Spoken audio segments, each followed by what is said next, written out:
Okay, this one's a little different. We're talking Snake. Metal Gear, Metal Gear, Metal Gear. A series of fun stealth action and really long cutscenes developed by one Hideo Kojima so he could show his love for military/cyberpunk movies and scanning feet. This series has become one of my favorites over the months probably at this point, and sits right alongside Mega Man, Castlevania, Punch-Out, and Ninja Gaiden as games I'll consume everything about when I'm in the mood. And throughout my travels of playing the games and learning about as much as I can, I've found that many Metal Gear fans can be put into one of two categories. You see, your average fan will either really love the Snakes and their stories, or they'll really love Raiden's arc and Desperado. It's not everyone, mind you, and fans can love both, but I've definitely seen there be a preference depending on the fan. And I am definitely the former. These characters are all so interesting and cool and hot, and I love them. They're pretty much the glue that holds up whatever game they have a major role in, and I just kinda wanna talk about them, I don't know. But first, some ground rules. Starting with number 1, we are not talking about gameplay today, just each Snake's character, arc, and role in the wider story of Metal Gear. Because as much as I wanna yap about most Metal Gear games completely, trust me, we'd be here all day if I did that, so this is for your sake. We're also not talking about each Snake's support or villain teams in full. The important ones to the story will get mentions, but we're all about the Snakes today, so I'm sorry to all the Nostalgia fans out there. I know y'all must have been hopeful. We'll talk in release order of each Snake and rank them as we go based on my own opinions, cause I got nothing better to do today. So now that we got the rules out of the way, let's get started. And who else could we start with other than David? Solid Snake is the guy, okay? He's the first Snake, the big dick on campus, the one everybody loves, and also the main protagonist of the entire series.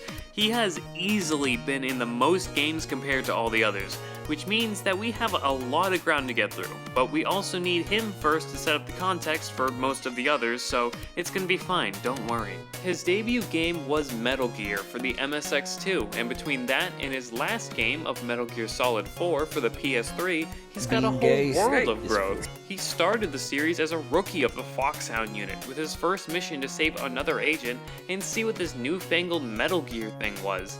And throughout the two MSX2 games, he is forced to experience the horror and brutality of war. Stuff like finding out his commander, Big Boss, was the leader of Outer Heaven and having to kill him twice, or being forced to fight the friend he originally saved, Gray Fox, and ultimately needing to kill him too, watching death and destruction all around him as he needs to kill pretty much everyone he comes into contact with, while failing to save multiple people and getting led on again and again and again and again, and constantly having massive revelations regarding the two missions that his superiors could have and should have told him about, but didn't, because to them, Snake was expendable.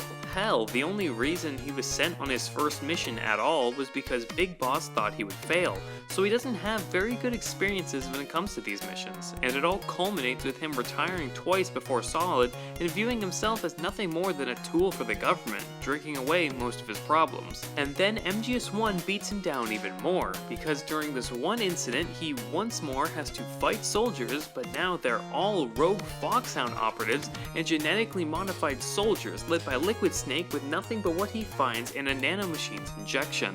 And on top of that, he also couldn't save multiple people, learns that Gray Fox is alive again, learns that he was lied to about what Shadow Moses is lied to in general by both the rogue Foxhound agents and his own support team, learns that he was injected with a thing called Fox Dye that was in the nanomachines, and that he was sent as a cover-up, gets tortured, and gets to watch Gray Fox die once more, and then after it all learns that he's technically not even his own person, but instead a clone of Big Boss, who he thought was just his father, and also learns that the Fox Dye is going to kill him. Like, Jesus Christ, man, some of the only good things that happen to him in this game is meeting Otacon and Meryl, and Meryl gets fucking shot, which causes Snake to blame himself, and also Meryl dies if you're not good at Mario Party. These three games have Solid Snake go through so much shit that it's a miracle he didn't become some kind of villain by the end of Solid 1, and maybe he would've if it wasn't for a single line by his dear friend. Snake, we're not tools of the government or anyone else. fighting was the only thing I was good at. But at least I always fought for what I believed in. Snake, farewell.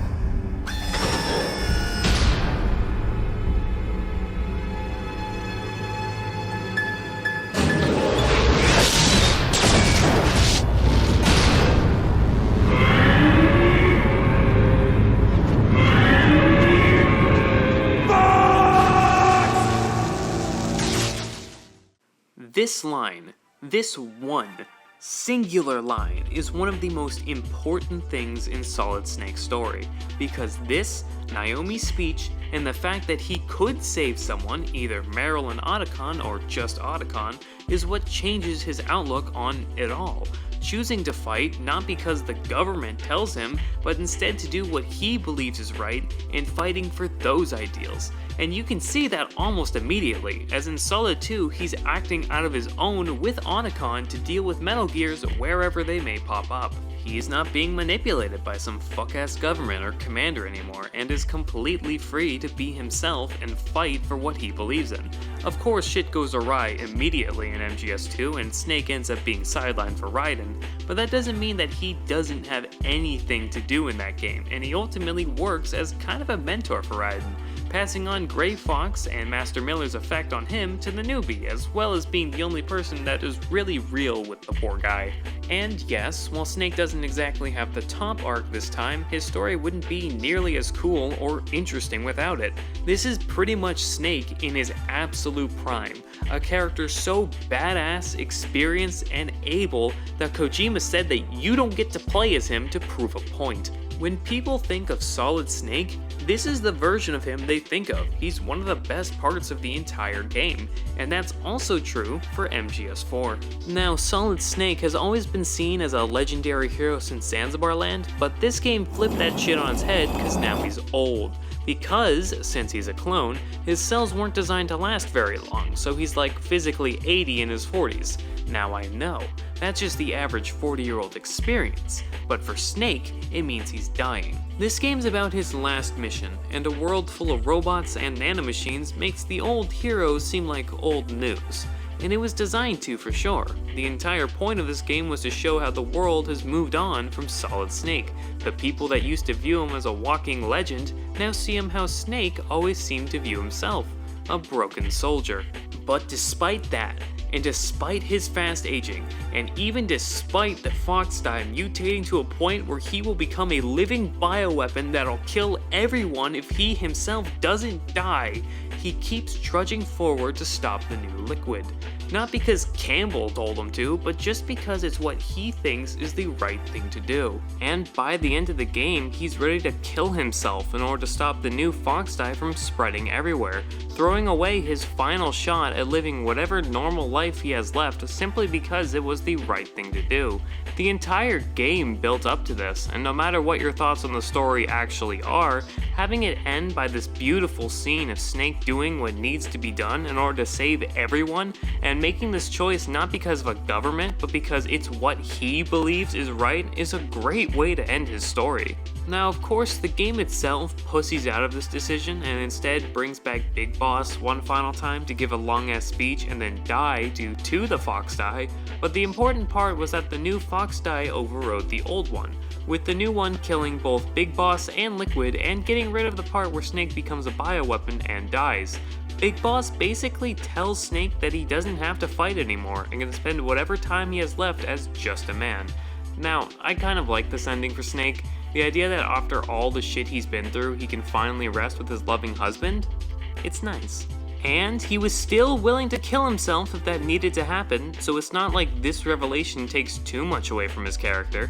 But speaking about character, what is Solid's throughout these games exactly? I've done a lot of yapping, and some of y'all might have gotten lost in the sauce. So ultimately, I view this Snake as a pretty simple character overall. In fact, Solid is probably the simplest out of all the protagonists, but that doesn't detract too much. In the first 3 games, he goes from a wide-eyed rookie ready to do his part for his country to a traumatized, depressed drunk, seeing the horrors of war and what happens during it, and it completely broke him, accepting that he's just a simple tool for the government and that they don't really care about him or any of his fellow soldiers, to finally learning what to believe in and what to fight for, honoring the final words of his best friend and standing tall, ready to live and fight for his beliefs. And by MGS2, he's completely in his prime, as he takes all the lessons he learned with him from the old games and applying it to this new worldview, passing the lesson of learning what to believe in and fighting for that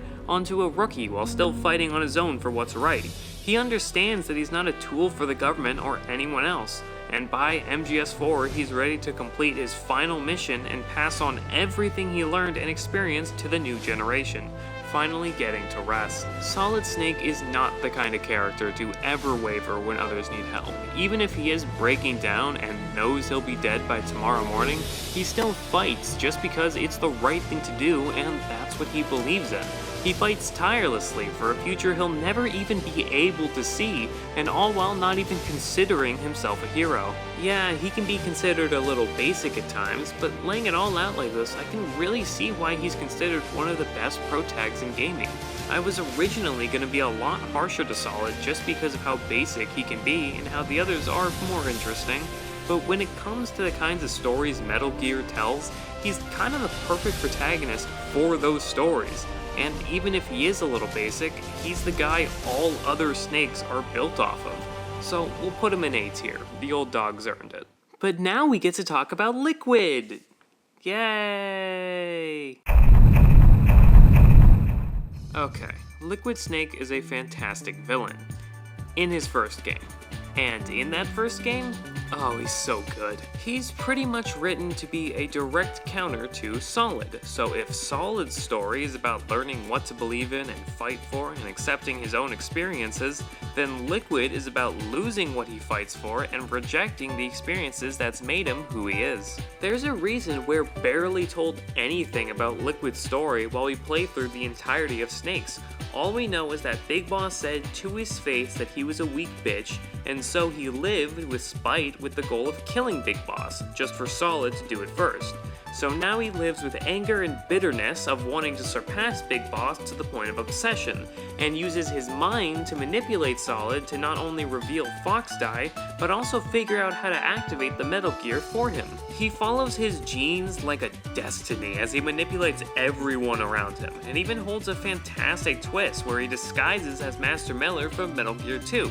If I had to summarize the two snakes in like a really obnoxious analogy, I'd say that both Solid and Liquid are chess pieces. But while Solid goes from a pawn to a king as the game goes on, Liquid is a king that falls to a pawn. He pretty much runs circles around the entire cast with this really over-the-top and funny, pompous English accent. Liquid's just fun to watch, man, and he puts up one hell of a fight before finally going down by the end of Solid 1. They had gold with the original Liquid. He's a fantastic villain and foil to Solid Snake. And then they bring him back and take out everything that made him interesting for literally no reason. Liquid Ocelot. Oh, fuck me. While yes, technically, Liquid Ocelot was Ocelot pretending to be Liquid after he grafted Liquid's arm onto his body in order to trick the Patriots into an AI arms race that would ultimately make them easier to take down in the long run. God, that is a stupid sentence. But in MGS2, that wasn't the plan. Hell, by MGS3, that wasn't the plan, because they gave Ocelot's father spirit powers. And Ocelot is a metal arm in MGS4 and has Liquid's voice in MGS2, so fuck you, I'm counting it. This fucking sucks, man. I hate Liquid Ocelot. This fucker has like 2 scenes, and nothing even relating to Liquid's character. His master plan in MGS2 is sinking a tanker and crashing Arsenal gear into New York. The guy that carefully planned everything, all the manipulation and disguises and misdirections that made him so fun, but nah man, just crash that shit, it'll work out. It's so fucking stupid. It's so dumb. How is this guy still meant to be Liquid? I mean, he's a little more like Liquid in MGS4, manipulating the entire cast left and right in that game, but he's also way, way too silly to be Liquid. Like, sure, Liquid was a little silly in terms of his plan and goal, but what made that fun was that it was always played completely straight. And this was the game that said it was always Ocelot, and that's what Liquid Ocelot always should have been. Just keep it Ocelot, just let him be the villain, please! The decision of Liquid Ocelot only served to complicate things and drag Liquid through the dirt. He was not needed after the first Solid game, and the idea to bring him back by having his ghost possess Ocelot through his arm, or having Ocelot pretending through fucking psychotherapy, was something that never should have left the drawing board. And then there's Liquid in MGS5. Dear God, why is he here? He's a child in this game, leading a child army. He already hates Big Boss, does barely anything, steals the final boss spot from the actual villain of the game, Skullface, and escapes with the Metal Gear and all the child soldiers in a storyline that never made it into the actual game. Liquid is just two characters at this point, MGS1 Liquid and post-MGS1 Liquid, with everything in the post-MGS1 all just boiling down to one question of why the fuck is he here? I don't even know if Liquid talks in MGS5, and I do not care enough about MGS5 Liquid to go check, and I adore MGS5, but I am not booting that game up just to check whether the shittier version of Liquid Snake that didn't need to be here has any actual lines. You know, I'm still trying to wrap my head around this. How the fuck do you take Liquid Snake and not only bring him back after his story was already told, but take away so much of what made Liquid Snake an interesting character? Fucking C tier, bro. Every appearance after his first one is turbo ass, but that first one, god damn it, carries hard. But going from a snake with too many appearances to a snake with too few, solid as Snake. My god, who cares? There's not a whole lot to say about Solid as Snake, other than, well, it's Solid as Snake. My god, who cares? He was the perfect clone of Big Boss, had child soldiers, killed Raiden's parents for some reason, and wanted to go scorched earth when dealing with the Patriots, only to be sidelined by the Patriots AI and killed. I honestly don't think I've seen a single person give a shit about this guy. Like, he has a metal suit and Doc Ock arms, he was the president, he pretended to be Solid Snake for a bit there. Am I missing something? The problem with Solidus isn't due to a lack of trying or just a shitty idea. I mean, he has a bit going on for him. I feel that the issue more comes from the fact that most MGS2 villains flip-flop between kinda forgettable to just lame. And Solidus gets both of those because he gets benched as the main villain over the Patriots and nobody after MGS2 talks about the guy. Like, man, MGS4 had Vamp of all characters return, but barely anybody even mentioned Solidus. All you got is Rising Raiden wanting to stop child soldier programs from happening because he was a child soldier, but that's more of a stretch than anything. Get in D tier, bro, you just suck ass. But now, finally, we get to talk about the other biggest snake. The big boy himself, the guy we've already mentioned multiple times. It's finally time for Big Boss, or Naked Snake. Now, right off the bat, this is my favorite snake. Because while Solid Snake might be the perfect protag for Metal Gear stories, Naked Snake is the perfect protag for Metal Gear, in my opinion. And that's because of a tiny little detail when it comes to Metal Gear storylines. That being, just as serious as any of the stories can be, it's also goofy as hell. And while Solid Snake is super serious all the time to match with the stakes, Naked feels like they let him be more silly, but in a way where he can still be just as serious as Solid when he wants to be. His debut was officially in the first Metal Gear game with Solid, but he starts to go by Naked Snake in Metal Gear Solid 3, which is the golden child of the franchise, and after, he gets multiple games in his own little time period before the rest of literally everything. Now, Metal Gear already had an obsession with Big Boss even before MGS4, so getting to play as him definitely makes sense. Now, I'm sure most of y'all already know the story of MGS3, but fuck it, we're gonna go through it anyway. Naked Snake, or Jack, was trained and raised by a woman named The Boss, basically his mother figure, who made him the person that he is. Not Big Boss, the man who believed a soldier's mind could never leave the battlefield, but Naked Snake, an extremely talented operative who would die for his country.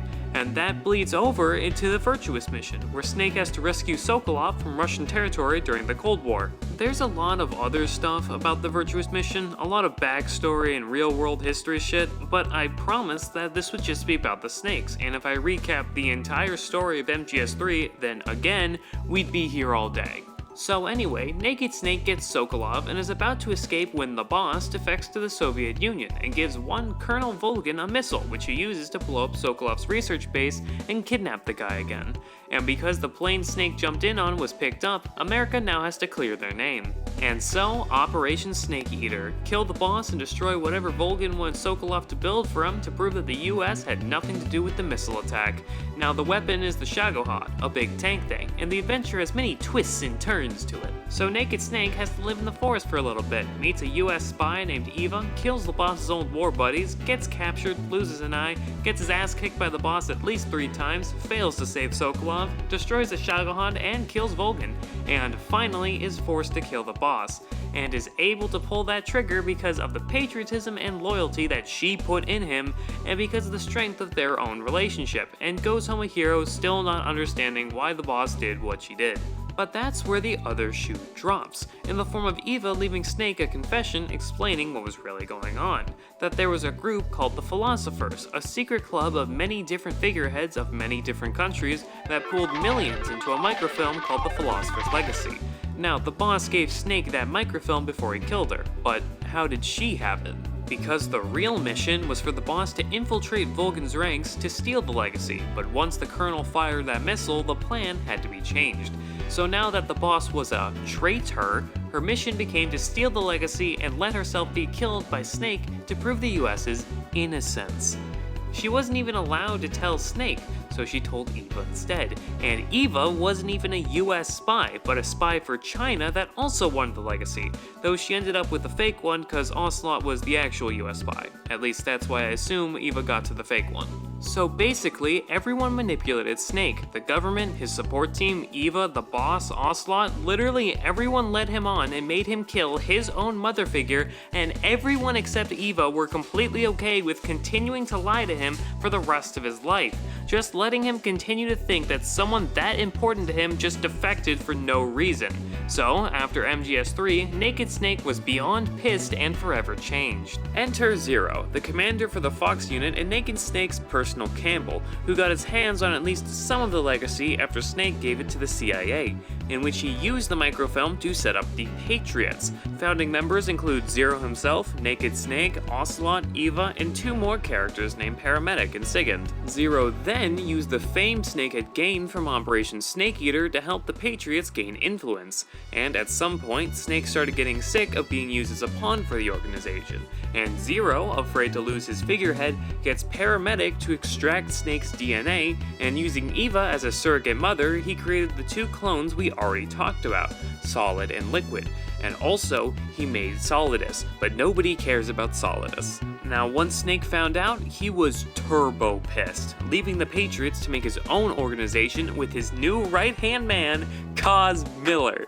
But a little bit after the creation of his new organization, MSF, the Fox unit rebels from the US, capturing Snake and torturing him to try and figure out where the other half of that microfilm went. He, of course, ended up escaping with a younger Campbell and tried contacting Zero to figure out what's going on, since he is the commander of the Fox unit, only to be told by Paramedic and Sigand that both he and Zero are being accused of orchestrating the rebellion and stealing a weapon a couple months back, and Zero was arrested, even when Zero is no longer the leader of the Fox unit, a man we later learn as Gene is. So Snake's new mission is taking down the rebellion and stopping whatever new weapon they got, while also maybe recruiting some soldiers along the way, cause Kaz asked. Portable Ops is a very skippable game, kind of just showing Snake recruiting soldiers for the very first time, though there is some interesting developments, like the mention of an unknown planner, and the possibility that maybe, just maybe, the mission that led to the boss's death wasn't altered at all and that she was always supposed to die, which, as we'll see later, will really fuck Snake up. But for now, Snake beats Jean, and the guy gives Snake some rainy day funds because he thinks that Snake has a similar vision to him, which I wonder what that could mean. Could be anything. Oh, and Zero and Ocelot orchestrated the entire thing in order to get the other half of the legacy, which they do. So Snake got duped again. Fuck you. You know how this goes. And a little while later, on an MSF training mission, Snake and Cos would get two visitors, a man named Galvez and a woman named Paz, both asking him to bring peace to Costa Rica in exchange for an oil rig to set up and expand MSF on, with Paz also having a tape of a lost friend that for some reason has the boss's voice on it. So even though Snake doesn't trust them, his new mission is to stop whatever fucked shit is going on in Costa Rica, save Paz's friend, grow MSF as much as possible, and also figure out if the boss was really still alive. Snake isn't doing too well in this one. In the aftermath of Portable Ops, he's starting to question everything about Operation Snake Eater. What was real and what was lies? Was Eva's tape also just part of the cover-up? Why did the boss do what she did, and how did she feel about it? But hey, don't worry, it's gonna get so much worse from here. During his mission, he meets characters like Huey and Strangelove, who are developing another Metal Gear called Peace Walker as a new nuclear deterrent, as well as meeting that planner Gene was talking about, Hot Coldman. He believes that deterrents have human error, as in a human might not emotionally have it in them to press that button to launch a nuke and kill so many people. So he tasks Strangelove with making AI cores that wouldn't feel any emotion in doing what he thought needed to be done, and she based those cores off of the boss's personality, pretty much bringing the boss back from the dead through weird robot shit. And it's with that core that we get a vulnerable moment from Naked Snake that you probably wouldn't get from any of the others. So you can tell this Snake's not doing too well. Why? I don't understand. Answer me. Tell me why. Answer me.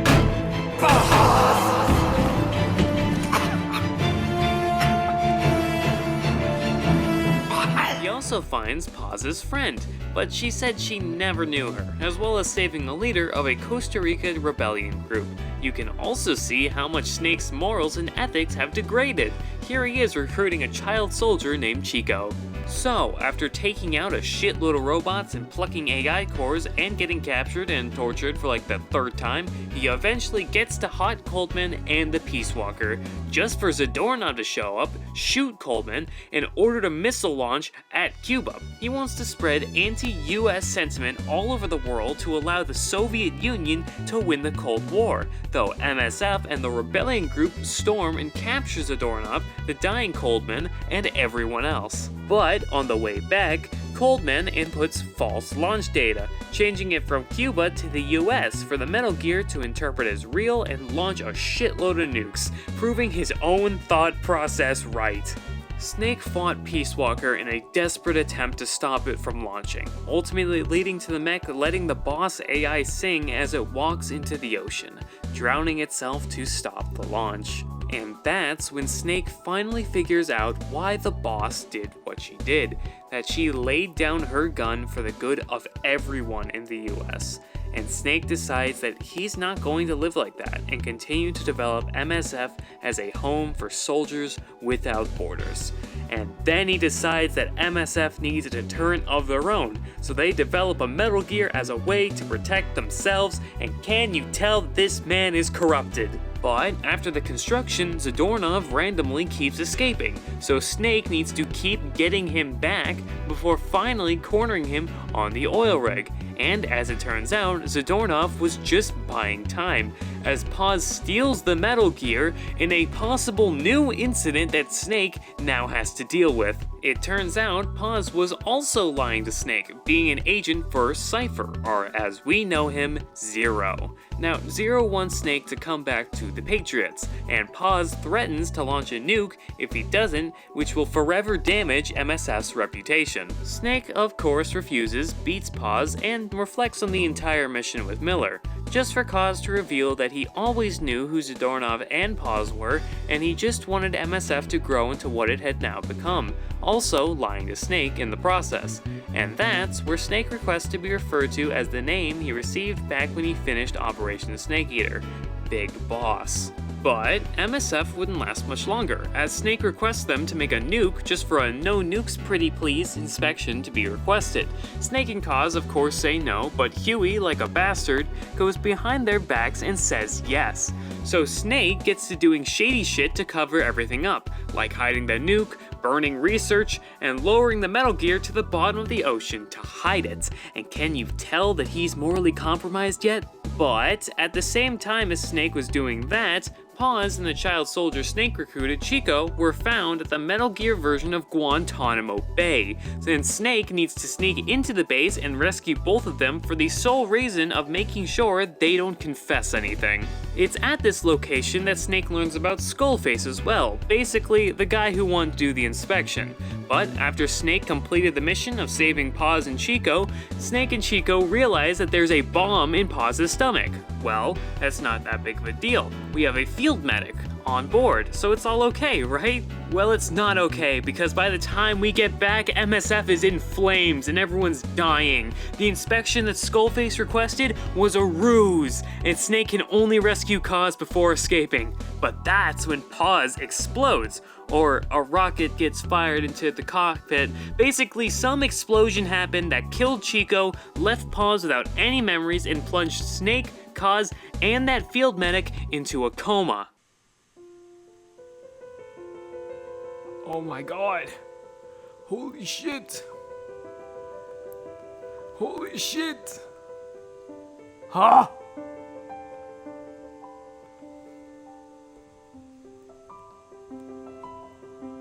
Okay, I'm keeping all of this in.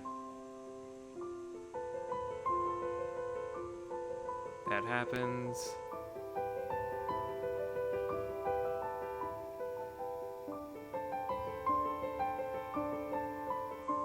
Why did she do that?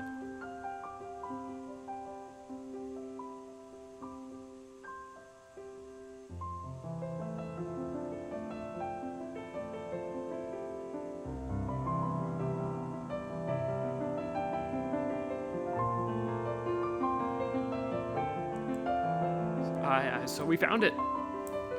We found it. What the fuck? I have been looking for like 30 minutes to an hour now for this one fucking scene, this one dumb fuck scene. Holy shit. I'm keeping all this in. I'm keeping every single bit of this in, because this isn't scripted. None of this is scripted. I genuinely couldn't find the fucking scene. Like how I couldn't find the codec for in Peace Walker, how Snake reflects on the boss's mission. I swear to God, I cannot find that one codec, and it was driving me insane. I could not find it. If I do find it, it'll be in the video. But if I don't, then you'll get the thing I put there instead. Holy shit.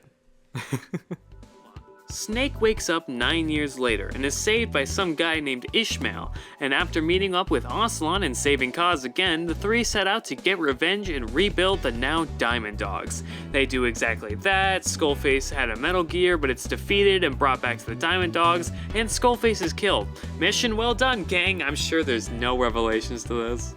But that leads to the now big boss to do more shady shit with Outer Heaven, becoming the commander of Foxhound, being beaten twice and killed by Solid Snake, and is rebuilt using the clone bodies and brought back in MGS4, finding Zero and killing him in order to snuff out the Patriots once and for all. And he then has a cute father-son moment with Solid and then dies. So, Naked Snake.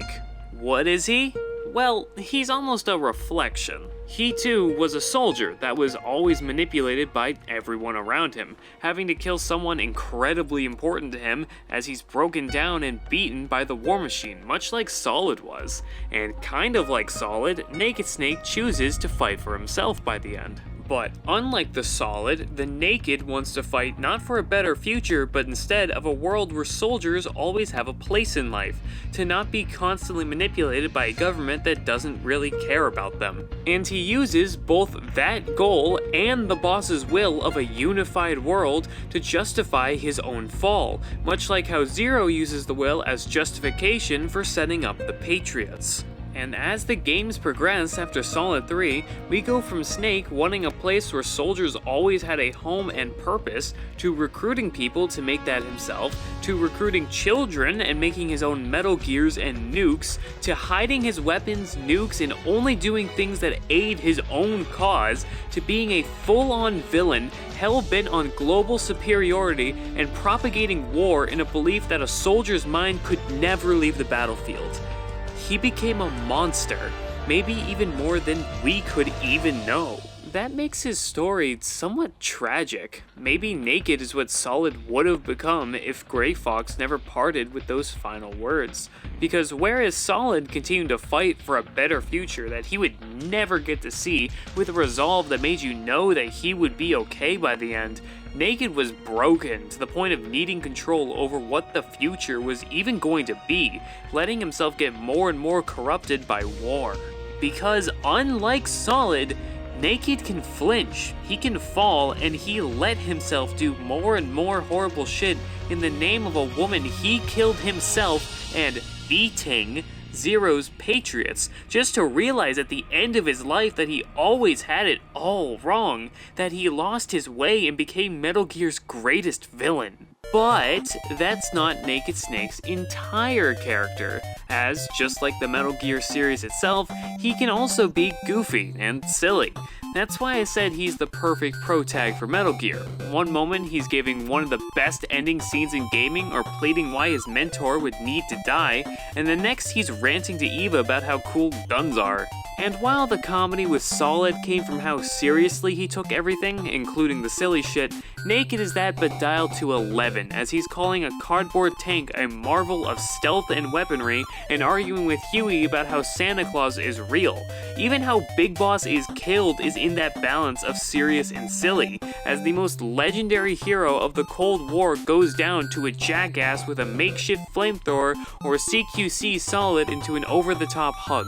Naked just rides that fine line between silly and serious that Metal Gear is built off of, and he might as well be John Metal Gear himself with how much the series is obsessed with him.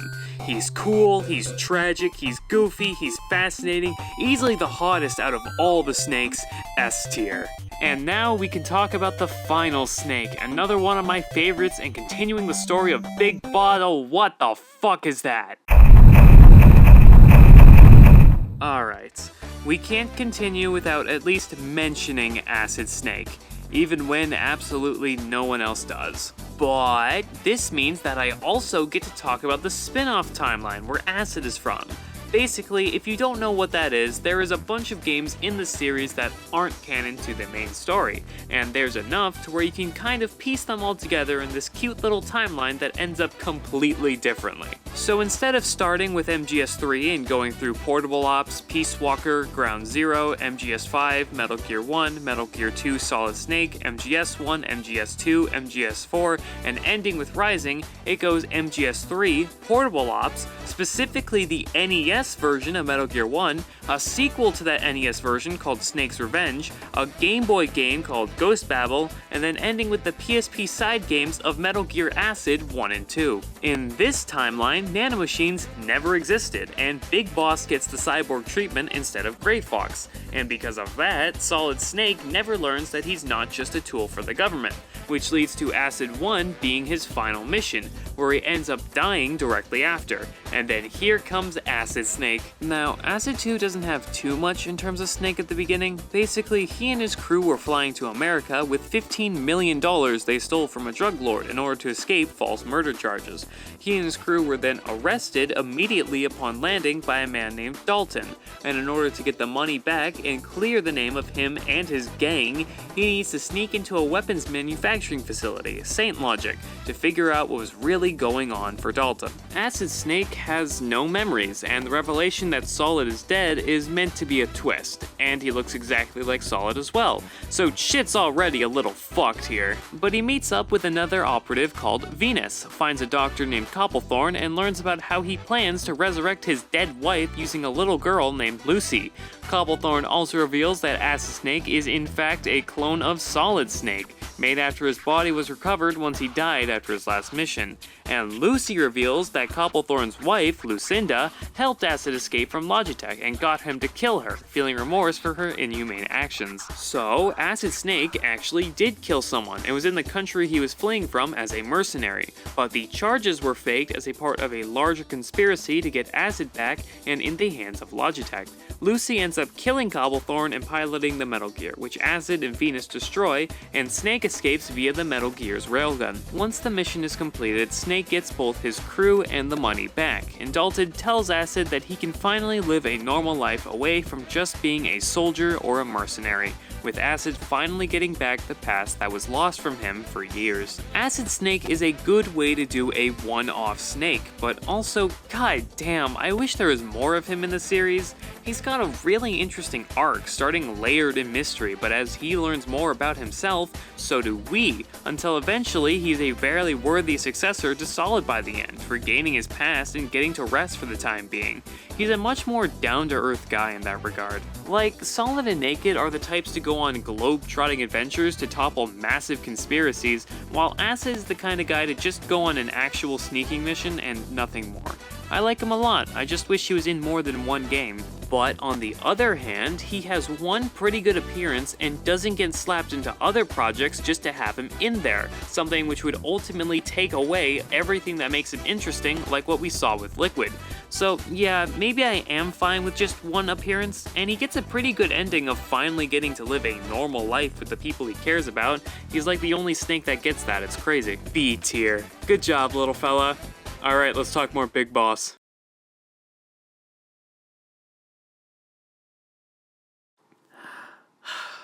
Alright gamers, I lied to you all about something. The Big Boss Solid Snake killed on his first mission wasn't actually Big Boss, and Big Boss didn't actually go on a big crusade to kill Skullface. Well, they were Big Boss, but it wasn't the Big Boss, because there's two Big Bosses. Back when Big Boss took an explosion to the face and was sent into a coma, there was a field medic with him and Kaz. And something you've probably noticed about Big Boss and Zero is that despite him leaving the Patriots, Zero is still there in the event that he might need it. Big Boss immediately contacted Zero upon getting captured in Portable Ops, and Zero wanted Big Boss to come back to the Patriots in Peace Walker using Pause, because even after everything that happened, Zero still saw Big Boss as a friend, just in his own really weird and probably gay way. And here Zero was again in this story, offering Big Boss one final favor. The plan was simple. Zero would transfer Big Boss and the field medic into a safe hospital to hide, cover Big Boss up completely, and change that MSF field medic into a second Big Boss, surgically altering their appearance to look like Big Boss, and then getting Ocelot to use hypnotherapy to imbue them with all the experiences and memories of Big Boss, getting that field medic to truly believe that he was Big Boss, effectively erasing the identity of the medic. Then, Ocelot and Kaz would watch over this new Big Boss, named Venom Snake, as he completes missions and acts in the name of the real Big Boss, as the real Big Boss goes into hiding to create the real Outer Heaven in secret. Okay, so maybe it wasn't that simple, but Big Boss still knew about this plan, and he agreed to it completely. Ishmael was the real Big Boss, and he helped Venom Snake escape, then disappeared when he knew that Ocelot would find him. And from there, Venom Snake went through the entire game thinking he was Big Boss, just like the players did. The entire mission to kill Skullface, to stop his plan and grow the Diamond Dogs into the original Outer Heaven we saw in Metal Gear 1, that was all a ruse, as the real Outer Heaven was being made without you. Big Boss took one of his soldiers that was so loyal to him that they would die by his word, and completely stole their life, their identity, everything. They were just supposed to accept that now they lost everything and were just supposed to be a second Big Boss. And Big Boss himself acts like this is such a massive honor to have. And yeah, Venom carries this role out to the very end. Big Boss even gives him a tape including the original MSX2 version of Metal Gear 1, basically telling them that eventually he will die and be completely forgotten, just being consumed within the legend of Big Boss. That final shot there, that could be a skip forward to right before his fight with Snake, walking to his death in the name of the man he was so loyal to. Even in Big Boss's final moments in MGS4, he's still acting like Venom's achievements were his own, because why wouldn't it be?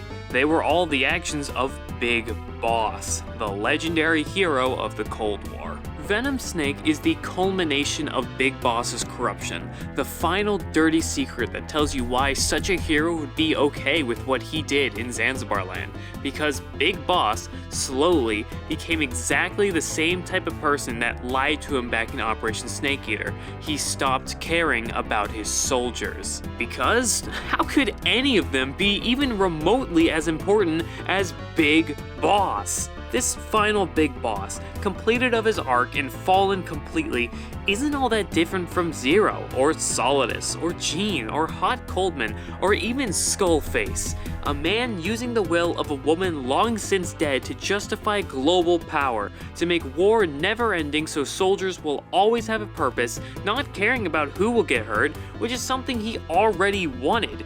But Venom shows that even then, he didn't even care about his own damn soldiers, the soldiers he wanted to provide a home for. That he would lie, manipulate, and break whoever he would need to, that he could recruit innocent children, create weapons of mass destruction, and try to reach complete global control without a second thought, and Venom Snake is just one of the many victims of what Big Boss became. And even with all of that, Venom follows his orders to the end. No regret, remorse, or even fear. Completely unflinching, walking on a road that he will never see the rewards for, fighting for a future he will never get to see. He's honestly more like Solid Snake than even Big Boss himself, but if Solid never broke free and fought for himself. And that's what makes Venom so tragic, you know? If he could have just learned what Solid did, that he wasn't a tool for the government or anyone else, then maybe things would have been different for him. But he was too trapped in his own duty and loyalty to even think about doing that. Like many of the soldiers say in MGS5, they live and die by the word of Big Boss. Now, of course, many people don't like the twist with Venom, mostly because it happens at the very end of the game, while most people were thinking that they were just playing as Big Boss, and honestly, a part of that is fair. There's a reason I haven't really talked about Venom Snake's actual personality and character in MGS5, because it's basically the exact same as Ground Zero's Big Boss. But honestly, that's the reason I love it so much. It's like what they did with Acid Snake, only giving information when the snake learns it as well. So when Venom is blindsided with this revelation, so are we, and we can feel exactly how he feels. And it even works in the player's choice because you need to make a character at the start of MGS5, and that's who ends up being that field medic. And bringing up Acid Snake again, Acid Snake was written to be pretty similar to Solid Snake, much how like Venom Snake was written to be very similar to Big Boss. So we've done this shit before, I don't know why people are upset.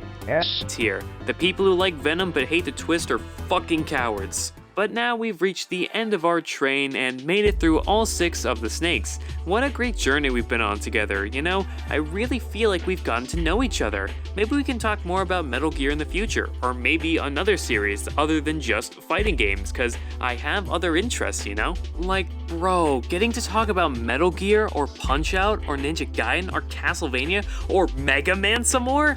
Man, that'd be so fucking cool. But, yeah, anyway.